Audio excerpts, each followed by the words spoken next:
No vídeo de hoje, uma reflexão sobre a participação dos filhos de pastores das Assembleias de Deus no passado e a participação dos mesmos nas atuais Assembleias de Deus. Para quem não me conhece, eu sou a Silvana do canal Diário Pentecostal, especialista em História e Teologia do Protestantismo no Brasil. Se você ainda não é inscrito, se inscreve no canal, deixe seu curtir e compartilha com seus amigos para que mais gente conheça o canal.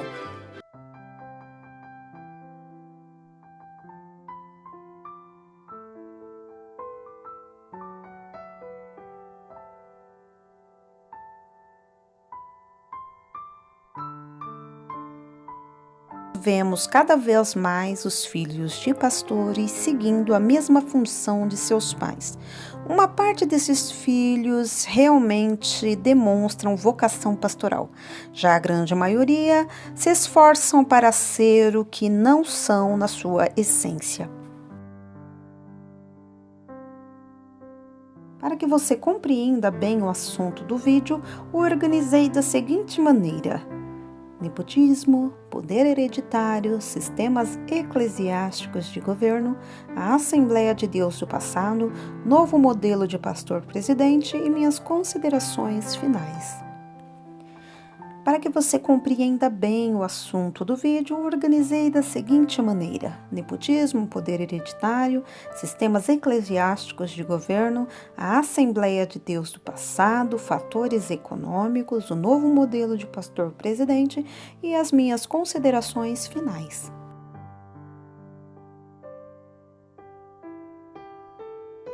Nepotismo, do latim nepo, significa neto ou descendente.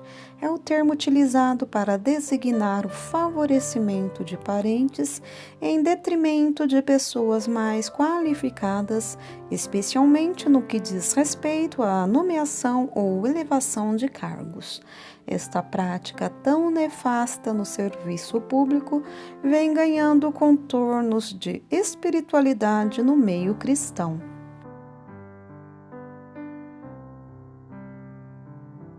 Poder hereditário é aquele poder transmitido de pai ou mãe para filho ou filha. Sistemas eclesiásticos de governo. Para iniciar o assunto nepotismo na liderança assembleiana, não tem como não citar os sistemas eclesiásticos de governo congregacional, presbiteriano e episcopal. Se você não compreende muito do assunto, no canal tem 4 vídeos sobre eles. Congregacional. Todos da igreja governam e decidem sobre determinado assunto. Modelo congregacional. Todos os membros da igreja governam e decidem sobre todos os assuntos. Exemplo de utilização deste modelo, a Igreja Batista. A Igreja Presbiteriana utiliza o modelo presbiteriano de governo, onde alguns da igreja são eleitos para governarem a todos. Já as Assembleias de Deus utiliza principalmente o modelo episcopal, onde uma pessoa da igreja governa a todos, no caso o pastor. Não é cultura assembleiana a implantação de um estatuto para nortear as ações da esfera administrativa da igreja. Existe estatuto para convenções, porém, as convenções são de pastores, não de igrejas e membros comuns. Aquelas poucas Assembleias de Deus que possuem um estatuto, o mesmo não foi elaborado pelo coletivo, pela igreja, e sim por um pequeno grupo, a cúpula, onde seus artigos irão sempre favorecer eles próprios. Igrejas que utilizam os 2 outros sistemas eclesiásticos de governo, o congregacional e o presbiteriano, a igreja escolhe quem será o pastor e por quanto tempo ele irá pastorear aquela igreja. No caso do sistema presbiteriano, os representantes da igreja que foram escolhidos por ela irão analisar se o candidato tem o dom pastoral, pré-requisitos e só após isso inicia-se o processo de posse. Em seus primórdios, as Assembleias de Deus eram congregacionais, porém os pastores brasileiros resolveram mudar isso. Antigamente, a presidência de uma igreja assembleiana votava para escolher os pastores. Conforme alguns estatutos internos das Assembleias de Deus, um pastor-presidente somente é substituído definitivamente de seu cargo por alguns poucos motivos: doença incurável que o incapacite para o exercício da função, a seu pedido pessoal, em caso de jubilação, por transgressão dos princípios bíblicos confessados ou comprovado documentalmente e testemunhalmente por no mínimo 2 pessoas, ou ele é substituído por morte. Porém, atualmente não existe mais votação para a escolha de um pastor-presidente. Pesquisando mais cuidadosamente sobre as sucessões mais antigas, precisamente na década de 1940 até a década de 1980, foi observado que os pastores presidente mais antigos, além de passarem por uma votação, também eram substituídos por pastores que não tinham vínculos familiares.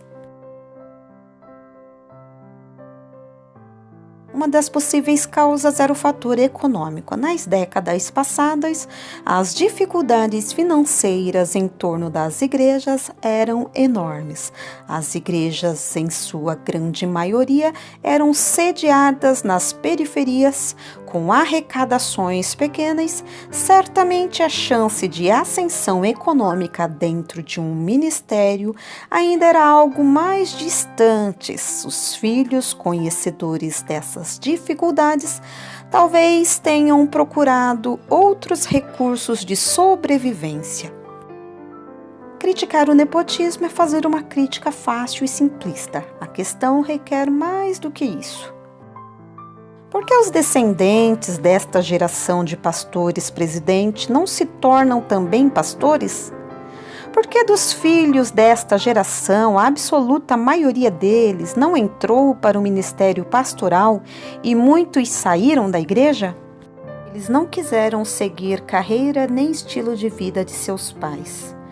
Como esses homens viviam para que seus modelos não fossem interessantes aos seus filhos? Esses pastores rejeitaram o nepotismo ou os filhos rejeitaram o pastorado? Que pontos em comum existem entre os interesses pastorais da geração passada e da nova geração de pastores presidente? Há alguma coincidência entre as demandas de legitimação dos antigos com os atuais?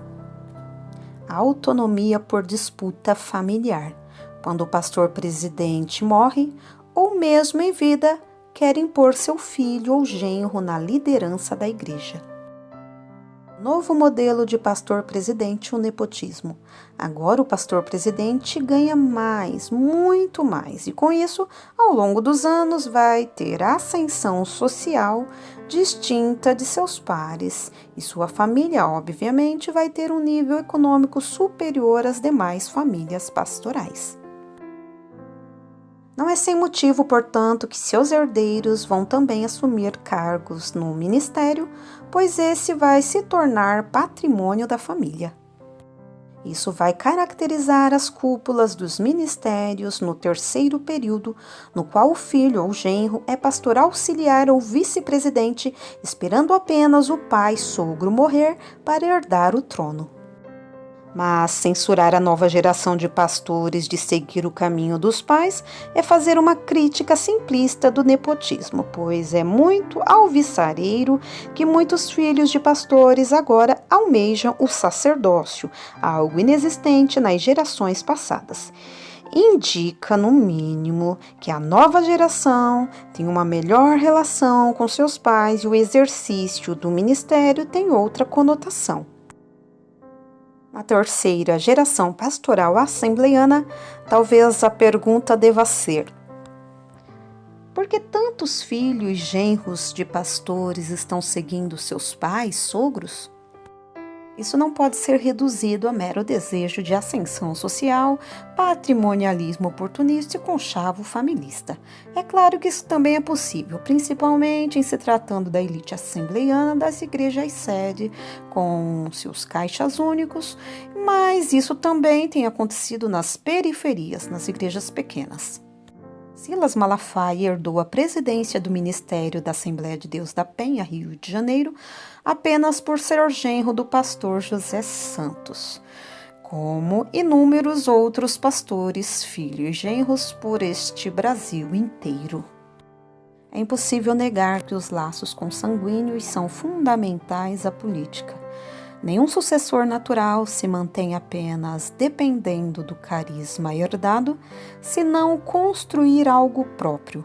Nessa especificidade histórica e individual, o herdeiro pode ou não se consolidar. Se ele, Silas Malafaia, e José Wellington Júnior e outros tantos não tiver algum carisma pessoal, habilidade ministerial, brilho próprio, pode até ser indicado como sucessor natural, mas não sobrevive. Portanto, não se pode condenar a priori os pastores e muito menos seus filhos e genros de se tornarem pastores e sucessores. Se nesta geração os filhos e demais parentes se sentem vocacionados, é porque algo da vida desses pastores o influenciou.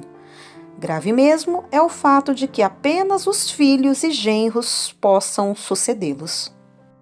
Como no caso de Bruno Senna, por causa de seu sobrenome famoso, pode encontrar portas abertas, o que de início ajuda, mas não assegura ganhar o campeonato, ser campeão, e continuar assim tendo patrocínio se não tiver resultado. Desde o ano de 1500, na famosa carta de Pero Vaz de Caminha, traficando emprego para um parente, o nepotismo marca as relações sociais brasileiras, pois, como afirma Darcy Ribeiro, sem a prática do cunhadismo, era impraticável a implantação do Brasil, e as Assembleias de Deus não ficaram isentas. Neste vídeo falei sobre a presença dos filhos de pastores no ministério, muitas vezes sucedendo seus pais sem a menor vocação e ou carisma. Defini as palavras nepotismo e hereditário, expliquei que o sistema eclesiástico de governo adotado pelas Assembleias de Deus, o episcopal, influencia diretamente no nepotismo dentro da igreja. Comentei que as condições econômicas do país podem ter estimulado o desinteresse dos filhos de pastores no passado e a inserção desses filhos no presente. Por fim, comentei sobre o novo modelo de pastor-presidente na denominação. É possível que muitos filhos de pastores realmente sejam também vocacionados para o trabalho pastoral. Porém, os mesmos deveriam se preparar para tal, serem avaliados pela igreja pretendida e aprovado ou não por ela, ações que não acontecem nas Assembleias de Deus.